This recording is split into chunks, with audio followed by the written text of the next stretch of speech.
Baramulla Lok Sabha seat से उमर अब्दुल्ला ने कागजात नामजदगी दाखिल कर दिए हैं, यानी नॉमिनेशन फाइल कर दिया है। कागजात नामजदगी दाखिल करने के बाद उमर अब्दुल्ला ने कहा कि ये इंतखाबात इंतहाई अहम है, क्योंकि ये 5 अगस्त 2019 के फैसले के बाद हो रहे हैं। इस मौके पर उमर अब्दुल्ला ने इलेक्शन कमीशन और बीजेपी पर भी निशाना साधा। उमर अब्दुल्ला ने कहा कि इलेक्शन कमीशन बीजेपी की तरफदारी कर रहा है। जी हां, उमर अब्दुल्ला ने कहा कि इलेक्शन कमीशन बीजेपी की तरफदारी कर रहा है। बीजेपी पर हमला करते हुए उमर अब्दुल्ला ने कहा कि वो मजहब को कार्ड के तौर पर इस्तेमाल कर रही है।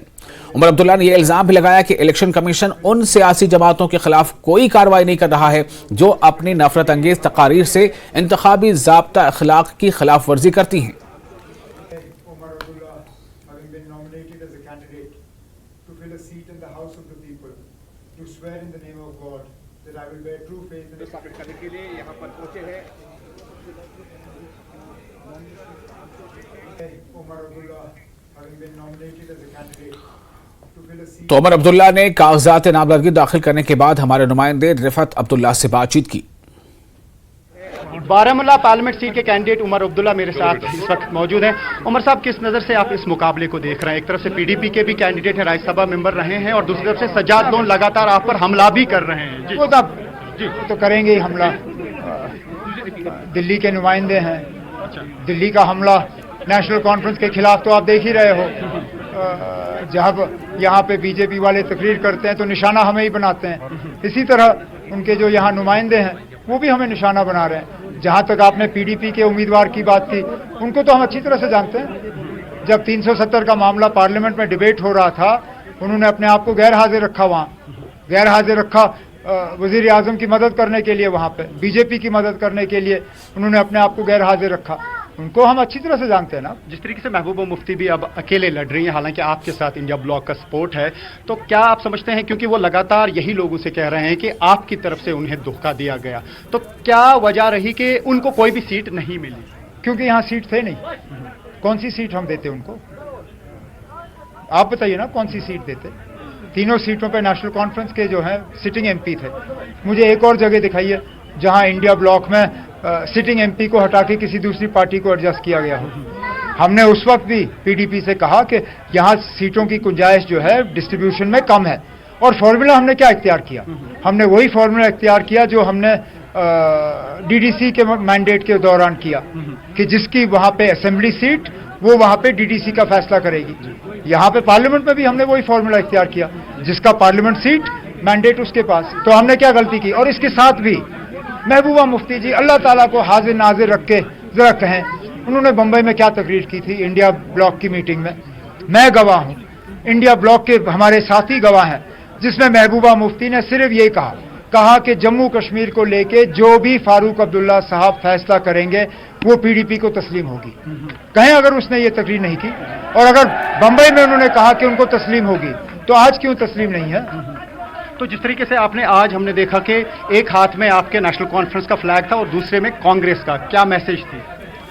ब्लॉक है ना, हम मिलके इलेक्शन लड़ रहे हैं। मैंने जाके कांग्रेस के लिए प्रचार किया चिनाबादी में। क्या आपको लगता है वोट ट्रांसफर हो जाता है, क्योंकि इतना तजुर्बा है आपके पास, चीफ मिनिस्टर भी रहे, क्या आपको लगता है इन हालात में वोट वाकई ट्रांसफर हो रहा है या कुछ परसेंटेज रहती है? रह तो जाती है, इस बात से इनकार नहीं किया जा सकता। एक मतलब बहुत कम पार्टियां हैं जो मतलब मेजॉरिटी वोट जो है ट्रांसफर कर पाती है, लेकिन हमारा तजुर्बा रहा है कि जम्मू कश्मीर में हम ठीक ठाक इसमें ट्रांसफर कर पाते हैं। जी, नेशनल पॉलिटिक्स की बात करें तो जिस तरीके से प्राइम मिनिस्टर ने ये कहा कि शहजादा वर्ड इस्तेमाल किया गया और कहा गया है कि Pakistan is desperate to make Rahul Gandhi PM, उस पर आपका रिएक्शन? अफसोस की बात है ना, आप राहुल गांधी के ऊपर बहुत इल्ज़ाम लगा सकते हो, लेकिन कम से कम देशद्रोही का इल्ज़ाम जो है उस पर नहीं लग सकता। उस राहुल गांधी ने अपनी दादी को कुर्बान होते हुए देखा, अपने वालिद को कुर्बान होते हुए देखा ना। ये कुर्बानियां तो मैंने भी नहीं दी, वजीर आजम साहब ने ये कुर्बानियां नहीं दी ना। राहुल गांधी के खिलाफ आप कुछ भी कहो, लेकिन देशद्रोही का इल्ज़ाम जो है उसके खिलाफ नहीं लग सकता। और लगाते हुए मुझे तो कम से कम इस बात का अफसोस है। आपने कहा कल के बीजेपी की साजिश है कि जो पोस्टपोन हो गए हैं इलेक्शंस अनंतनाग राजौरी के, आपको क्यों लग रहा है साजिश? और आपने ये भी कहा कि जो गुज्जर या बकरवाल का वोट है वो आगे जाएंगे ऊपर पहाड़ों पे, तो उनको ये लग रहा है कि उसका नुकसान नेशनल कॉन्फ्रेंस को होगा। तो क्या आपने उसका जो है एनालिसिस किया अपनी जगह पे? आपने मेरे अपने सवाल का आपने किस तरीके से क्या आपको लगता है कि वाकई में ऐसा होगा? इनकी कोशिश है कि होना चाहिए, लेकिन मुझे नहीं लगता होगा, नहीं होगा। ऐसा आपको नहीं लगता है? और अगर हम ओवरऑल बात करें, चूंकि बीजेपी लगातार ये कह रही है, क्योंकि लाल चौक से जब रैलीज जब लाल चौक से गुजरी तो उन्होंने क्रेडिट ले लिया, कहा आज हमने ऐसे हालात बनाए कि आज लाल चौक से रैलीज गुजर रही हैं, पथराव नहीं हो रहा। हालांकि आपने इससे पहले भी उनको क्रेडिट दे दिया कि हालात उन्हें ठीक है। क्या आपको कहीं लगता है कि आप भी ऐसा कर सकते थे अगर कुछ मेजर्स लिए जाते? आज मेरा सवाल थोड़ा डिफरेंट है, क्या आपको कहीं मन में लगता है कि कहीं चूक हो गई, आप ऐसे हालात ठीक कर सकते थे, पथराव नहीं होता? मैं इस सवाल का जवाब दे नहीं सकता हूं, क्योंकि मैं जानता हूं क्या क्या किया गया है ये हालात कायम करने के लिए। सख्ती कोई भी कर सकता है, दिल जीतना दूसरी बात है। ये जो भी आप देख रहे हो ये सख्ती का नतीजा है। अगर दिल जीतने का नतीजा होता तो बीजेपी का उम्मीदवार मैदान में होता, वो छुपे हुए नहीं होते। बीजेपी ने खुद इस बात को तस्लीम किया है कि वो लोगों के दिल नहीं जीत पाए। उन्होंने ये नहीं कहा, जब उन्होंने ऐलान किया कि उनका उम्मीदवार नहीं होगा, उन्होंने कहा कि हम यहाँ कश्मीर में कमल के फूल को खिलाने में हम इंतजार करेंगे, क्योंकि हम पहले लोगों का दिल जीतना चाहते हैं पहले।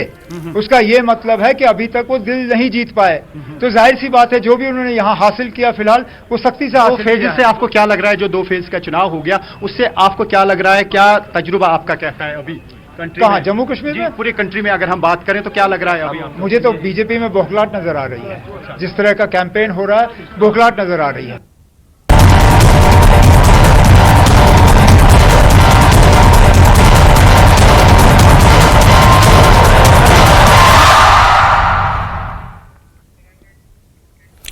तो नॉमिनेशन फाइल करने के बाद उमर अब्दुल्ला ने क्या कुछ कहा ये आपने सुना। इस पे काफी सख्ती है, काफी निशाने पर उन्होंने तीर छोड़े हैं।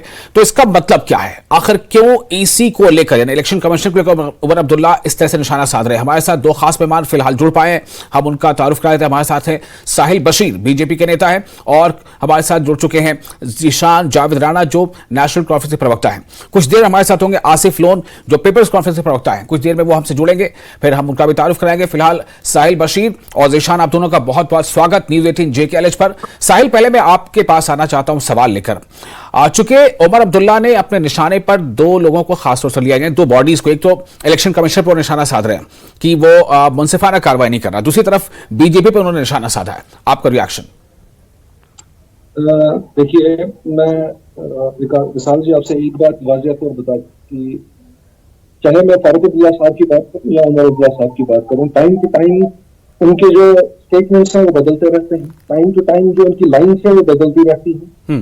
और आज अभी तक जब तक कि इलेक्शन अनाउंस नहीं हुए थे, जब तक कि सर्कुलेशन में नहीं आया था ECI का जो डिसीजन है, तब तक उनके इल्जामात ये हुआ करते थे कि भारतीय जनता पार्टी जो है इलेक्शन यहाँ पे नहीं कराना चाहती है, और भारतीय जनता पार्टी जो है इलेक्शन के अंदर इंटरेस्टेड नहीं है। अब जब इलेक्शन कमीशन ऑफ इंडिया ने वाज़ेह तौर दिया है, और जैसा कि सब लोगों को मालूम है कि भारतीय जनता पार्टी के कैंडिडेट्स इस वक्त फील्ड में नहीं है, लेकिन उस वक्त भी आप एक जो है निशाना सीधा सीधा जो है भारतीय जनता पार्टी पे ही साध रहे हो, जबकि अब आपके पास खुला मैदान है, अब आपके पास सारी सहूलियातें हैं, आप जिस तरह चाहे अपनी कैंपेनिंग कर सकते हैं, आप जिस तरह चाहे अपनी सीट निकाल सकते हैं। लेकिन उसके बावजूद भी जो ये स्टेटमेंट्स आ रहे हैं, मैं बोलता हूं I am not surprise, because आने वाले वक्त में भी इससे भी शायद वर्स स्टेटमेंट्स उनकी यहां से आ सकती है। और मुझे नहीं लगता है कि भारतीय जनता पार्टी को कहीं पे भी इस पे भी जो है रिएक्ट करने की जरूरत है, बिकॉज अब लोग जानते हैं सिंस 1947, अगर आप चाहे ऑल इंडिया मुस्लिम कॉन्फ्रेंस की बात करो, चाहे आप उसके बाद में इन्होंने इंडियन नेशनल कांग्रेस के साथ जब मर्ज किया था तो कोई और नाम दे दिया था, फिर नेशनल कॉन्फ्रेंस वापस बनी, और उसके बाद पीएचडी बनी, अब पता नहीं कौन कौन सी और अलायंस से बनी। लेकिन इलेक्शन कमीशन पे जो उन्होंने निशाने पर लिया, उनका कहना था कि बीजेपी या दूसरी जमातें जब नफरती बयानात दे रहे हैं तो इलेक्शन कमीशन कार्रवाई नहीं कर रहा। मैं इस पर आपसे पूछ रहा हूं। इसमें किसी ने, मुझे नहीं लगता है कि भारतीय जनता पार्टी ने कहीं पे भी नफरती बयान दिए हैं, और जहां पे ये निशाना साधने की कोशिश कर रहे हैं कि मजहबी बयान दिए हैं या नफरत के तौर पे बयान दिए हैं, तो आप इनके स्टेटमेंट्स उठा के देख लीजिए, फारूक अब्दुल्ला साहब के स्टेटमेंट्स उठा के देख लीजिए। मजहब पे सबसे पहले वार तो वो करते हैं, जिनको कोई हक ही नहीं बनता है किसी मजहब पे वार करने का। अब मैं वही बोल रहा हूं कि इनके पास जब कुछ बचा नहीं होता है बोलने के लिए, तो ये चाहते हैं कि बेसिकली इन्होंने जो वीकनेस है यहाँ कश्मीरी लोगों की, उन्होंने वो पकड़ी हुई है। लेकिन मैं इनको याद दिलाता चाहूं कि अब यहाँ के लोग जो है अवेयर हो चुके हैं। अब वो क्या है वो, आपने कहा कि कमजोर नस पकड़ी, कमजोर नस क्या है? ये कमजोर नस यही है कि इनको पता है कि यहाँ पर जो मेजॉरिटी ऑफ द पीपल है वो मुसलमान है, और कहीं ना कहीं ये वही एक विक्टिम कार्ड खेलने की कोशिश करते हैं। अदरवाइज तो लफ्ज मुसलमान तो आपके पार्टी के नेता भी उठा रहे हैं।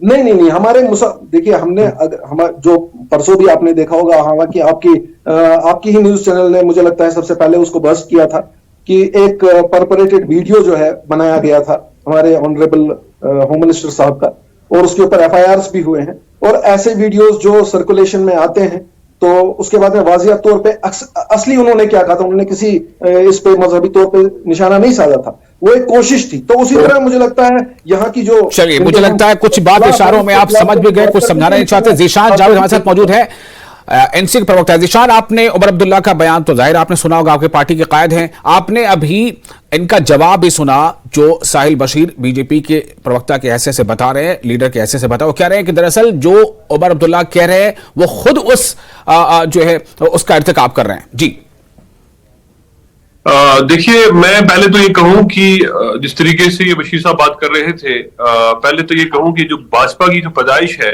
वो नफरत की एक पैदाइश है, क्योंकि उन्होंने आज तक जो भी राजनीति की है, चाहे वो जम्मू कश्मीर में हो या मुल्क भर में हो, एक नफरत की राजनीति, एक कम्युनिटी को दूसरे कम्युनिटी के साथ खड़ा करने जब आप इसे पैदाइश से लेकर यहां तक लेके आ रहे हैं, तो फिर सवाल ये भी उठेगा कि जब आप जानते थे कि पैदाइश ही नफरत की, तो फिर आपकी पार्टी ने कैसे समर्थन किया उनके साथ? आपकी पार्टी के साथ कैसे जुड़ी? मैं आपको ये बात बताना चाहूंगा। देखिए, हमने उस दिन भी जब उमर अब्दुल्ला साहब का इंटरव्यू हुआ, उन्होंने एक पर्सनल इंटरव्यू में भी ये कहा कि जो वाजपेयी की भारतीय जनता पार्टी थी और आज की भारतीय जनता पार्टी में जमीन आसमान का अंतर है, जमीन आसमान का फर्क है। तो क्या आप ये कहना चाहते हैं कि बीजेपी की क्या विचारधारा बदल गई है? क्या बीजेपी की विचारधारा वाजपेयी के जमाने में कुछ और थी और अब कुछ और है? बोलने का मौका दीजिए। मैं वही सवाल आपसे कर रहा हूं, क्या वाजपेयी जी के जमाने में बीजेपी की विचारधारा कुछ और थी और अब कुछ और है? तो आप कीजिए, आप उनके प्रवक्ता खुद बनना चाहेंगे तो कीजिए। अगर मुझे अपनी बात रखना देंगे, मौका देंगे तो मैं बोल मैं आपके जवाब पे सवाल कर रहा हूं, सवाल करना मेरा काम है। मुझे ये बताइए, क्या वाजपेयी के जमाने में विचारधारा कुछ और थी पार्टी की, अब कुछ और है? देखिए, वाजपेयी ने जब कश्मीर की बात की तो उन्होंने कश्मीर और हिंदुस्तान, दिल्ली को जोड़ने की बात की। आज तक जब प्रधानमंत्री की तरफ से दिल से दूरी और दिल की दूरी, आज तक जो है वो लोगों के दिल के अंदर जो है कश्मीरियों का प्यार नहीं वो पा सके। इवन के जो होम मिनिस्टर की तरफ से जो स्टेटमेंट आई है कुछ दिन पहले, होम मिनिस्टर ने ये कहा कि हम जो है जब तक कश्मीरियों का दिल नहीं जीतेंगे, हम तब तक अपने कैंडिडेट यहाँ खड़ा नहीं करेंगे। उसका ये मतलब होता है कि उन्होंने ये तस्लीम कर लिया कि हम जो है कश्मीरियों का दिल जीतने में नाकाम हुए हैं। तो ये कहना कि भारतीय जनता पार्टी जम्मू कश्मीर के अंदर जो सपने दिखा के भारतीय जनता पार्टी ने जम्मू कश्मीर के में 370 हटाया था और उसके बाद जम्मू कश्मीर के अंदर जो हुआ हम सब ने देखा, और आज ये दिन आया कि आज भारतीय जनता पार्टी अपने 3 कैंडिडेट्स जो है वो खड़े नहीं कर पाए। अनंतनाग, राजौरी, पुंछ कॉन्स्टिट्यूंसी में उन्होंने तो इलेक्शन जो है डेफर करवा दिए, ये कहते हुए क्योंकि जिस तरीके से वो उनको ये दिख रहा था कि पहले उन्होंने जिस तरीके से इसको, साहिल तो वही बात कह रहे हैं कि भाई आपके लिए खुला मैदान है, आपके मुकाबले में बीजेपी सीधे तौर पर है भी नहीं इन 3 सीटों पर, फिर भी आप बीजेपी पर निशाना साध रहे हैं, वजह क्या है? भारतीय जनता पार्टी ने अपने प्रॉक्सी कैंडिडेट्स खड़े किए हैं क्योंकि उनको अपने कैंडिडेट्स खुद नहीं मिल पाए। सजाद लोन को Bharatiya Janata party openly support करती है। उनके जो जम्मू कश्मीर के इंचार्ज है वो सजाद लोन और अपनी पार्टी के सचिव है अल्ताफ बुखारी, उनके साथ उनकी मीटिंग होती है और यहाँ पे इस सीट पे अपनी पार्टी को वो सपोर्ट कर रहे हैं। तो इसका कहने का मतलब ये है कि एक मिनट साहिल बशीर आपको जवाब देना है। एक मिनट कश्मीर के अंदर नहीं है, जिशान एक मिनट, प्रॉक्सी कैंडिडेट जिशान एक मिनट, फील्ड में उतरना समझा। जिशान एक मिनट, साहिल आपको जवाब देना है। क्या बीजेपी ये जो कह रहे हैं बात कि बीजेपी सपोर्ट कर रही है और अब बीजेपी के सपोर्ट से आप जो है दूसरी पार्टियां जो है मुकाबले में है? I object these lines. मैं बोल रहा था तब से, मेरा शायद म्यूट था। ये सजाद लोन का जो हवाला दे रहे हैं अनंतनाग राजौरी, वो नहीं लड़ रहे हैं अनंतनाग राजौरी से।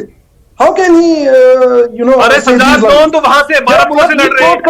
अपनी पार्टी अपनी देखिए, आपने फैक्ट पहले क्लियर कीजिए। अपनी पार्टी के कैंडिडेट को आप यहाँ सपोर्ट कर रहे हैं फ्रॉम अनंतनाग राजौरी, और सजाद लोन को आप वहां से सपोर्ट कर रहे हैं बारामूला से। फैक्ट क्लियर कीजिए पहले। क्यों कर रहे हो आप? क्यों मिसकोट कर रहे हो आप? मिसकोट कर रहे हैं।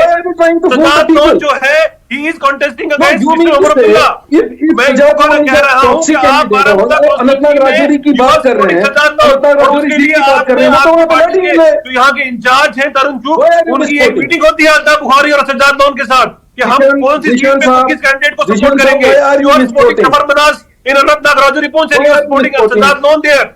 आपके पास इतनी आपके पास पहले तो आप अपना कैंडिडेट खड़ा नहीं कर पाए। जब आपने देख लिया कि कश्मीरी जो है वो आपको एक्सेप्ट नहीं कर पा रहे, ठीक है, आपके पास खुला मैदान है, आप लड़ो ना।